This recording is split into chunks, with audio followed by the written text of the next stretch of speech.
आप देख रहे हैं भायंदर संवाद।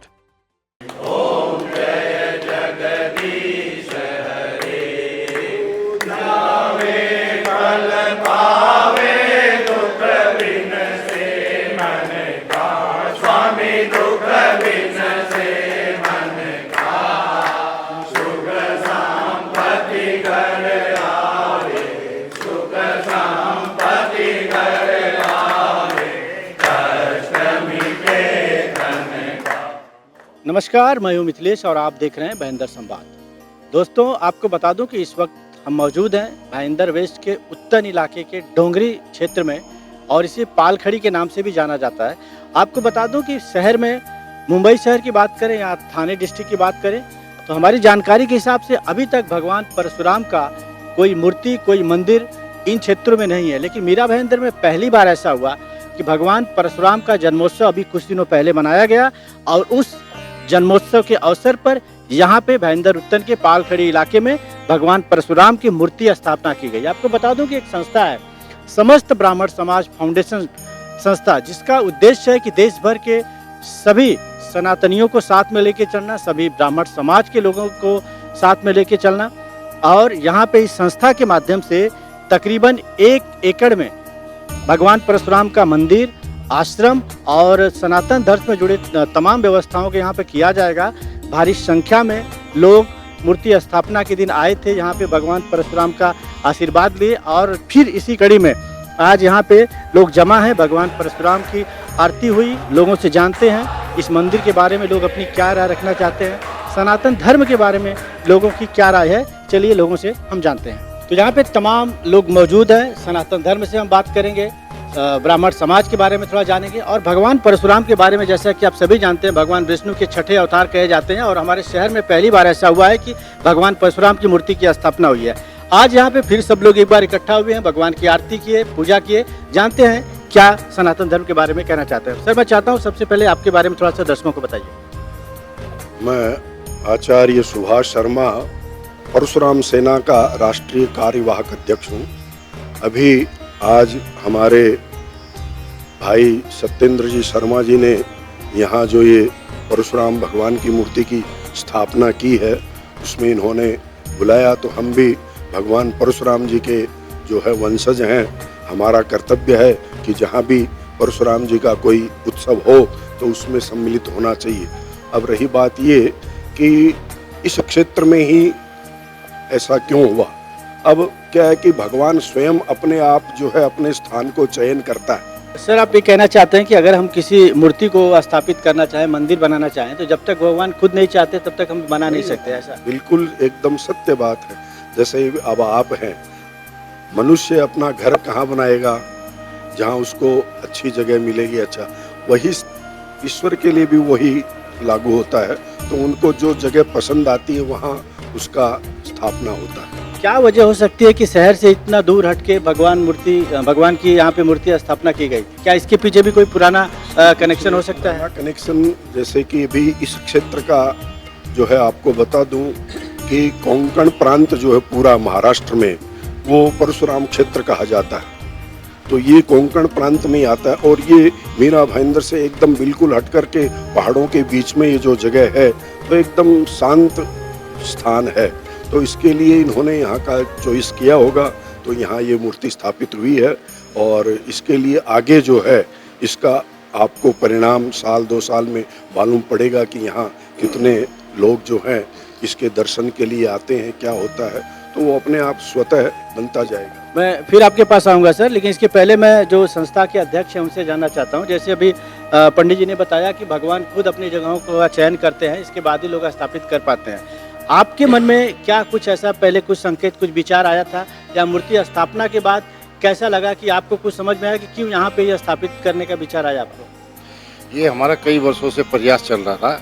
संस्था जब बनाई समस्त ब्राह्मण समाज, और हम लोग जितनी जो भी ब्राह्मण समाज है मीरा भायंदर का और अन्य, हम लोग सारे साथ मिलकर ही कार्य करते रहे हैं। सभी हमारे बेल शर्मा जी, सुभाष जी, मनोज जी, उस जो विप्र फाउंडेशन के राष्ट्रीय अध्यक्ष है महावीर जी, श्री किशन जी, सभी हम लोग साथ में ही काम करते हैं। और बड़े बड़े हम लोगों ने काफ़ी ब्राह्मणों को इकट्ठा किया, 10,000 15,000। और वैसी हमारी भावना थी कि भाई हम भगवान परशुराम की मूर्ति स्थापित करें, यहाँ पे भी एक प्रयागराज में मंदिर भवन बनाए, और ये हम लोग कार्य कर रहे थे। और ये माइंड में आया कि भाई हम लोग यहाँ पे जगह ले, धीरे धीरे करके हम लोगों ने 4-5 एकड़ जगह यहाँ पे ली। परंतु अभी 4-5 दिन पहले और उससे भी पहले यहाँ पे हम लोग 8-10 लोग 1.5-2 साल से, कई सालों से हम लोग आ रहे थे। उसमें पेल चतुर्वेदी जी बैठे बैठे, मिश्रा जी थे, तो लोग बैठे बैठे इस क्षेत्र का नाम, पहाड़ी का नाम बरम डोंगरी, इन्होंने बोला भाई इसको प्रसिद्ध हो जाएगा भगवान परशुराम के नाम से। परंतु अभी 4-5 दिन पहले मैं एक अचंभित, मेरे को एक घटना घटी, और जो सत्य है, मैं यहाँ का जो क्रिश्चियन भाई समाज है और यहाँ का मराठी समाज है, जो बरसों से यहाँ पे रह रहा है, 400-500 साल से, हज़ारों साल से, लाखों साल से, तो उन्होंने बताया मेरे को, मैं चंदबिक हो गया, मेरे रोंगटे खड़े हो गए कि ये क्या घटना है, सनातन धर्म कितना मतलब सत्यवादी है, कहाँ तक इसकी जड़ें हैं, कोई अथा नहीं है। उन्होंने बताया कि हमारे जो पूर्वज थे, हम लोग जब छोटे छोटे थे, ये क्षेत्र को बरम किक बोल लेते थे, और जब हम लोग बचपन में जाते थे ये पहाड़ी पे, अपने जो गायें थी, अपने जो पशु थे, उनको चराने के लिए, तो ऐसा बोला जाता, अरे बरम किक के ऊपर है, ब्रह्म किक, बरम किक किरिक के ऊपर है, और वहाँ पे हम लोग खेलते थे। ये तो आज आप बता रहे हैं कि यहाँ पे भगवान परशुराम का, हम ब्राह्मण समाज का एक स्थान मनाने जा रहे हैं, तो ऐसा मैं सुन के मैं काफ़ी अचंभित हुआ, और ये शोध का विषय है। फिर मैं आचार्य जी, पेल चतुर्वेदी जी जो हमारे वरिष्ठ हैं, और इनसे मैंने चर्चा की इस बात पे, तो और उनसे भी पूछा कि भाई आप इस जगह का नाम ऐसा क्यों बोलते थे। उन्होंने बोला मराठी में कि ब्राह्मण आता जाता था, उन्होंने ब्राह्मण आता जाता था। मैंने गुरुजी को, इनको, सुभाष जी को सब बात बताई, तो उन्होंने बोला कि ये परशुराम भगवान का विचरण क्षेत्र है, ये भगवान परशुराम का कोकण का क्षेत्र है, महाराष्ट्र भूमि। जब मंत्र होते हैं, अभी चर्चा हुई कि जो परशुराम क्षेत्र ऐसा मंत्रों में बोला जाता है, तो भगवान परशुराम का ही आने जाने का स्थान है रहा, तो ये सत्य है। इसलिए भगवान ने हमारे को ऐसा प्रेरणा दी कि यहाँ पे भगवान परशुराम का मंदिर, भवन, मूर्ति का स्थापित किया जाए। बिल्कुल सही। जैसा कि अभी हम लोग चर्चा कर रहे थे कि भगवान जहाँ पे चाहते हैं वहीं पे उनकी स्थापना हो पाती है, और ख़ास तौर पे इस जगह की बात करें तो जैसा कि सर ने बताया कि ब्रह्म क्रिक के नाम से पुराने लोग जो यहाँ के हैं इसे जानते थे, और शायद भगवान की कृपा ही रही होगी कि उन्होंने अपना स्थान खुद चुना। कुछ और लोगों से जानते हैं इस बात को लेके उनके मन में क्या विचार है, क्या कहना चाहेंगे सर? मैं मनोज कुमार रेणुआ, परशुराम जी चिरंजीवी है, और ये सब परशुराम जी की प्रेरणा से और सबके ब्राह्मण समाज के विप्र बंधुओं के सहयोग से ये सब कार्य हुआ है, और भगवान की इच्छा थी कि उनको स्थापित होना था, कि उन्होंने स्थापित हुए। बहुत बहुत धन्यवाद सर। सर मैं आपके पास फिर आता हूँ, जानना चाहता हूँ कि ये जो संस्था ने जो कदम उठाया है, समस्त ब्राह्मण समाज फाउंडेशन ने, यहाँ पे तमाम धर्म से जुड़े, सनातन धर्म से जुड़े कार्य होने वाले हैं, इसका हमारे समाज पे, ब्राह्मण समाज के लिए कितना लाभकारी होगा, और क्या इस तरह की संस्था का आगे आना समाज में कितना अनिवार्य है? तो ब्राह्मण समाज जो है वो तो सबसे आदिकाल से चला हुआ आ रहा है ब्राह्मण समाज, तो उनकी संस्थाएं जो है खूब है। और अब क्या है कि पिछले वर्षों में देश के अंदर ब्राह्मण को थोड़ा हेय दृष्टि से देखा जाता था, ऐसी स्थितियां बन गई थी कि ब्राह्मण, कोई भी अटैक होता है तो ब्राह्मणों पर ही होता है सबसे पहले। लेकिन अभी क्या है कि ब्राह्मणों को जागरूक होना आवश्यक था, तो उस आवश्यकता के लिए, जागरूक होने के लिए हमारे पास कोई अस्त्र शस्त्र हथियार चाहिए, तो वो हमारा हथियार है परशुराम जी। परशुराम जी के माध्यम से हमको है पूरे समाज को जागृत करने में लगे हुए हैं, और परशुराम जी की पिछले 20 वर्षों में जो है आप देख रहे होंगे देश में सब जगह परशुराम जी के लिए जागृति जो है प्रारंभ हुई है। सर मैं आपसे, आपके पास आ रहा हूँ और आपसे सवाल लूँगा। मेरा ये जानना है कि ब्राह्मण समाज को सबसे अधिक इस वक्त किस चीज़ की ज़रूरत है, जो समाज में एकता के अलावा भी एक होता है ना मन में कि ब्राह्मण समाज को इस विषय पे शोध करने की ज़रूरत है, अपने आप में सुधार लाने की ज़रूरत है, तो क्या लगता है कि ब्राह्मण समाज में अभी कुछ शोध करने की, कुछ परिवर्तन लाने की ज़रूरत है? तो इसके पहले मैं चाहूँगा कि अपने बारे में दर्शकों को जरा बताइए। मैं PL चतुर्वेदी, मीरा भाईंदर का पहला पत्रकार, और मथुरा वृंदावन में मेरा जन्म है, और सभी मित्रों के साथ यहाँ मुझे पूरा सहयोग मिला। जैसे सुभाष जी ने, अभी आचार्य जी ने बोला कि ब्राह्मणों का अपना एक इतिहास है, ये सृष्टि जितने भी पुराण हैं सब में इस बात का वर्णन है, इतिहास पूरा भरा पड़ा है ब्राह्मणों के उससे। अंग्रेज यहाँ आए, अंग्रेजों को भगाने में यहाँ से जो सबसे बड़ा योगदान है वो भी ब्राह्मणों का है। उसमें 90% जो शहीद हुए उनमें ब्राह्मण 90% थे। इस मंदिर की स्थापना में सबसे बड़ा योगदान में हमारी बहन सुनीला शर्मा, यहाँ की नगर सेविका। बहुत अच्छी जानकारी दिया सर आपने। मैं चाहता हूं कि ऐसे ही आप लोग बीच में आके हमारे समाज को जो है जागृत करते रहें। कुछ और लोग यहाँ पे बात करेंगे। ये संस्था द्वारा जो कदम उठाया गया है मैं उसके बारे में जानना चाहूँगा। हमारे समाज में, ब्राह्मण समाज में कितना परिवर्तन आएगा, कितना इसकी ज़रूरत है? मैं कहूँगा कि ये समस्त ब्राह्मण समाज द्वारा उठाया गया कदम है। इस संस्था का नाम भी आप देख रहे हैं, समस्त ब्राह्मण समाज रजिस्टर्ड संस्था है। तो ये कोई एक व्यक्ति या एक संस्था का काम नहीं है। भगवान का मंदिर बनाना खुद देवीय कृपा से होता है। अभी जैसे हम लोग बैठे थे तो शर्मा जी ने हमें बताया कि इस क्षेत्र को कोंकण क्षेत्र तो कहते ही हैं, परशुराम क्षेत्र तो कहते ही हैं, लेकिन यहाँ के रहवासियों ने जानकारी दी है कि यहाँ से कोई ब्राह्मण कभी आया जाया करते थे।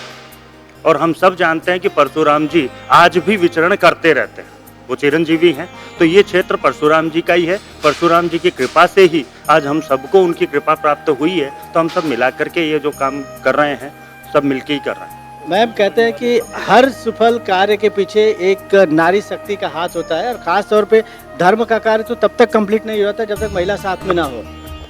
मैं आपसे जानना चाहूँगा, सबसे पहले आपने बहुत सारी चीज़ें इसके पहले जानकारी दे चुके हैं। संस्था के माध्यम से यहाँ पे क्या क्या कार्यक्रम होने वाले हैं जो सनातन धर्म के काम आएगा? वैसे तो बहुत सारे कार्य होने वाले हैं जिसका मैंने उल्लेख पहले ही कर चुकी हूँ। सर्वप्रथम हम जनेऊ संस्कार का यहाँ पे कार्य करने वाले हैं, और उसके बाद जो कन्यादान का भी हम शुरुआत करने वाले हैं, और जो गुरुकुल होता है जो बच्चों को शिक्षा देने का, जो संस्कृत में और भगवान की जो शिक्षा जो परमेश्वर के लिए हम जो भी करते हैं, ज्ञान प्राप्त करते हैं, उसका भी हम लोग यहाँ पे शुरुआत करने वाले हैं। यहाँ पे सनातन धर्म से जुड़े तमाम कार्यों की सुविधाएं यहाँ पे दी जाएगी ताकि लोग शिक्षित हो सके, नॉलेज ले सके और समाज को भी जागृत कर सकें। आपने अभी जनेऊ संस्कार की बात की, उसकी क्या विधि होगी? अगर बताना चाहें, कोई जुड़ना चाहे तो उसका यहाँ से क्या सुविधा मिलेगी, कैसे आप तक लोग पहुँचे? अभी उसके लिए तो हम एक मैसेज डालने वाले हैं, और उसमें लोगों को रजिस्ट्रेशन करवाना पड़ेगा। और जैसे भी होगा मेरी ऑफिस से भी लोगों को फ़ोन जाएगा, और जिनको भी इच्छुक होंगे जो अपने बच्चों का जनेऊ संस्कार कराना चाहते हैं तो फ्री ऑफ कॉस्ट यहाँ पर होगा। यहाँ पे पंडित जी भी रहेंगे। ये सारी सुविधा संस्था की तरफ से रहेगा, सब कुछ यहीं पे रहेगा, पूरा संस्कार यहीं पर ही होगा। और जो भी उनको जो भी सामान लगता है पूजा के लिए वो भी यहीं पे सामग्री यहीं से ही दी जाएगी। सनातन धर्म और संस्कार, ये जो एक ही सिक्के के दो पहलू कहे जाते हैं, इसकी शुरुआत इस संस्था के माध्यम से यहाँ पे हो चुकी है। और जैसे कि मैडम ने संदेश दिया कि अगर कोई जनेऊ संस्कार करना चाहता है तो सारी सुविधा यहाँ पे दी जाएगी। ज़रूरत है सिर्फ आपको यहाँ पे संपर्क करने की। तो अगर ऐसा कुछ आप करना चाहते हैं या किसी ज़रूरतमंद बेटी का कन्यादान करना है तो भी ये संस्था करेगी। इसके अलावा तमाम मुद्दे हैं संस्था के पास, ये करने वाले हैं। और मैं चाहता हूं, अपने चैनल के माध्यम से अपील करना चाहता हूं कि अगर आप भी संस्था से जुड़ना चाहें तो बहुत आसानी से जुड़ सकते हैं। आप डिस्प्ले पे नंबर देख रहे हैं, नंबर के द्वारा भी संपर्क कर सकते हैं संस्था से। मीरा बहन से जुड़ी तमाम खबरों को जानने के लिए, देखने के लिए आप हमारे साथ जुड़े रहिए और देखते रहिए भयंदर संवाद। जय परशुराम, जय परशुराम, जय श्री राम, जय श्री राम। मीरा भाईदर से जुड़ी खबरों को जानने के लिए आप हमारे चैनल को लाइक, शेयर और सब्सक्राइब करें।